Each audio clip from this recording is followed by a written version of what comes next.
Alright guys, तो फिर ये अपने कंप्लीट वेब डेवलपमेंट कोर्स का 6th वीडियो, और इस वीडियो के अंदर अपन लिस्ट के ऊपर डिस्कशन चालू रखेंगे। तो अपने पिछली वीडियो में अपन ने बात करा था ऑर्डर्ड लिस्ट और अनऑर्डर्ड लिस्ट के बारे में। तो फिर इस वीडियो के अंदर अपन बात करेंगे डिफाइंड लिस्ट और नेस्टेड लिस्ट के बारे में। तो बिना टाइम वेस्ट करते डिस्कशन चालू करते हैं। तो मैं यहाँ पे अपने VS कोड के अंदर अपनी फाइल खोल लेता हूँ और इमेट एब्रिविएशन का यूज कर लेता हूँ। अगर आपको पता ना हो तो मैं आपको बता दूं कि ये एक VS कोड का फीचर है। अगर अपन एक्सक्लेमेटरी मार्क लगाते हैं और फिर एंटर मारते हैं तो अपन को HTML की पूरी बॉयलर प्लेट मिल जाती है। तो फिर अभी मैं यहाँ पे लिख देता हूँ टाइटल list2, और अब मैं बॉडी टैग के अंदर आ जाता हूँ। तो फिर अपन इसमें सबसे पहले बात करेंगे डिफाइंड लिस्ट के बारे में। तो डिफाइंड लिस्ट यूज क्यों की जाती है? अगर अपन कोई लिस्ट बनाना चाहते हैं जिसमें अपन टर्म्स डालते जाएंगे और उस टर्म को डिफाइन करते जाएंगे, तो उस केस में अपन डिफाइंड लिस्ट का यूज करते हैं। तो अपन डिफाइंड लिस्ट लिखते कैसे हैं? अपन को डिफाइंड लिस्ट लिखने के लिए मात्र DL टैग लगाना होता है, और DL टैग का मतलब ही ये होता है डिफाइंड लिस्ट, ये इसकी फुल फॉर्म होती है। और इसके अंदर अपन एक टर्म देते हैं जो अपन देते हैं DT से। DT की फुल फॉर्म होती है डिफाइंड टर्म। तो मैं इसके अंदर जैसे कि हबी टर्म दे देता हूँ वेदांश टेक ट्यूटोरियल्स, ये अपने चैनल का नाम है इसलिए मैंने इधर दे दिया। तो अब मैं यहाँ पे इस टर्म की डेफिनेशन लिखूंगा। तो फिर उसके लिए मेरे को क्या करना पड़ेगा? डिस्क्रिप्शन लिखूंगा, सॉरी, इस डिफाइंड टर्म का मैं डिस्क्रिप्शन लिखूंगा। तो फिर ये डिफाइंड टर्म का डिस्क्रिप्शन लिखने के लिए मेरे को डिफाइंड डिस्क्रिप्शन टैग का यूज करना पड़ेगा, जो होता है DD। और इसके अंदर मैं लिख दूंगा अरे गलती हो रही है, this is a coding channel, मैंने यहाँ पे लिख दिया।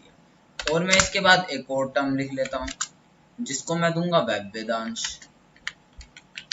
वेब वेदांश के बारे में अगर आपको नहीं पता तो मैं बता दूं, ये अपना इंग्लिश चैनल है। अगर आपने इसको विजिट नहीं करा तो इसको विजिट कर लीजिएगा और इस चैनल को सब्सक्राइब कर दीजिए। इस चैनल को वेदांश टेक ट्यूटोरियल्स को तो आपने कर ही रखा है, मेरे को इतना तो पता है। और अगर नहीं कर रखा तो आप कर दो, किस चीज का वेट कर रहे हो।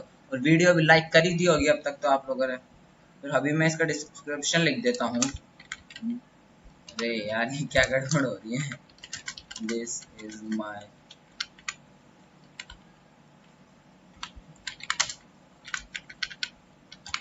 इंग्लिश चैनल, मैंने यहाँ पे लिख दिया। अब अगर मैं इसको अपने ब्राउजर के अंदर जाकर रीलोड करूंगा तो फिर आप देख सकते हैं यहाँ पे आ चुका है Vedansh tech tutorial, this is my coding channel and web Vedansh, this is my English channel. मैं आपको जूम करके दिखा देता हूँ। तो यहाँ पे आप देख सकते हैं ये मेरी एक टर्म आ चुकी है वेदांश टेक ट्यूटोरियल्स, और इसके नीचे इसका डिस्क्रिप्शन आ चुका है जो कि है this is a coding channel. तो फिर इन केसेस में अपन यूज करते हैं डिफाइंड लिस्ट का, ठीक है। तो फिर अब मैं इसको जूम आउट कर देता हूँ और अब अपन बात कर लेते हैं नेस्टेड लिस्ट के बारे में। तो नेस्टेड लिस्ट क्या होती है? नेस्टेड लिस्ट कुछ नहीं होती। नेस्टेड लिस्ट होती है मतलब एक लिस्ट के अंदर लिस्ट। क्या होती है नेस्टेड लिस्ट? एक लिस्ट के अंदर लिस्ट। समझ गए क्या होती है? लिस्ट के अंदर लिस्ट, बिल्कुल सही बोला आपने। मैं अभी नेस्टेड लिस्ट लिखना चालू करता हूँ। तो फिर नेस्टेड लिस्ट कुछ भी हो सकती है, UL के अंदर OL, DL के अंदर OL, या फिर UL के अंदर DL, कुछ भी हो सकता है। तो मैं यहाँ पे आपको DL के अंदर OL दिखाता हूँ, ठीक है। और फिर मैं आपको एक एक्सरसाइज दूंगा इसके बाद, ये काम करने के बाद। तो DL लिया मैंने, अब इसका एक DT लिया। DT मैंने क्या रखा? DT मैंने रखा कोडिंग लैंग्वेजेस, है ना। तो फिर मैंने ये टर्म लिख दी। अब इधर मैं एक DD लूंगा। अब मैं इस DD के अंदर एक OL लगा दूंगा। अब ये नेस्टेड लिस्ट बन चुका है, एक लिस्ट के अंदर ही लिस्ट आ चुकी है, इसलिए ये एक नेस्टेड लिस्ट बन चुका है, ठीक है। तो फिर अब मैं इसको LI टैग लगा दूंगा। तो मैं सबसे पहले जो लैंग्वेज लिखूंगा वो है अपनी HTML लिखूंगा, फिर मैं अपनी CSS लिखूंगा, फिर मैं अपनी जावास्क्रिप्ट लिख दूंगा। क्या लिख दूंगा? जावास्क्रिप्ट लिख दूंगा, ठीक है। अब मैं अगर आपको इसको रिफ्रेश करके दिखाऊं ना यहाँ पे, तो फिर आप यहाँ पे देख सकते हैं कोडिंग लैंग्वेजेस, और इसके अंदर एक और लिस्ट बन चुकी है। इस DL के अंदर एक और लिस्ट बन चुकी है। अपन इसको सेपरेट करने के लिए यहाँ पे HR टैग लगा देते हैं। HR टैग के बारे में आपको नहीं पता तो फिर इस कोर्स को ज्वाइन कर, इस कोर्स को, इस प्लेलिस्ट को ऐड कर लीजिए। इसके अंदर मैं आपको सब कुछ बताता जा रहा हूँ। HR टैग के बारे में मैंने आपको बता दिया है। लेकिन मैं फिर से बता देता हूँ कि ये एक आपको लाइन दे देता है हॉरिजॉन्टली। अभी मैं इसको रिफ्रेश करूँ तो फिर देख सकते हैं यहाँ पे मेरे को ये लाइन मिल चुकी है। ठीक है, तो फिर अब ये जो नेस्टेड लिस्ट है ना अपनी, मैं इसके अंदर आपको एक और लिस्ट लगा कर दिखा देता हूँ। ठीक है, जैसे कि अब मैं यहाँ पे अगर आपको CSS के अंदर एक लिस्ट लगा कर दिखाऊँ, जैसे मान लीजिए मैं CSS की जगह लिख देता हूँ CSS प्री प्रोसेसर, मैंने यहाँ पे लिख दिया CSS प्री प्रोसेसर। और अब अगर मैं यहाँ पे एक और लिस्ट लगाऊं, जैसे मैंने यहाँ पे UL लगा दी और फिर मैं UL के अंदर एक LI दे देता हूँ सैस, और फिर इसके बाद एक और LI दे देता हूँ जो कि होगा लेस। ठीक है, सैस और लेस। देख सकते हैं आप यहाँ पे अपन को CSS मतलब ये जो ULL का सेकंड LI है, इसके अंदर भी अपन को एक लिस्ट मिल गई। तो फिर ये है अपनी नेस्टेड लिस्ट। क्या है ये अपनी नेस्टेड लिस्ट? तो नेस्टेड लिस्ट कुछ नहीं है, सिंपली एक लिस्ट के अंदर लिस्ट। आप सिर्फ इतना ध्यान रखिएगा, नेस्टेड लिस्ट है लिस्ट के अंदर लिस्ट। ठीक है, ज्यादा नहीं सोचने का, सिर्फ क्या सोचने का, नेस्टेड लिस्ट क्या है। बिल्कुल सही बोला आपने, लिस्ट के अंदर लिस्ट होती है नेस्टेड लिस्ट।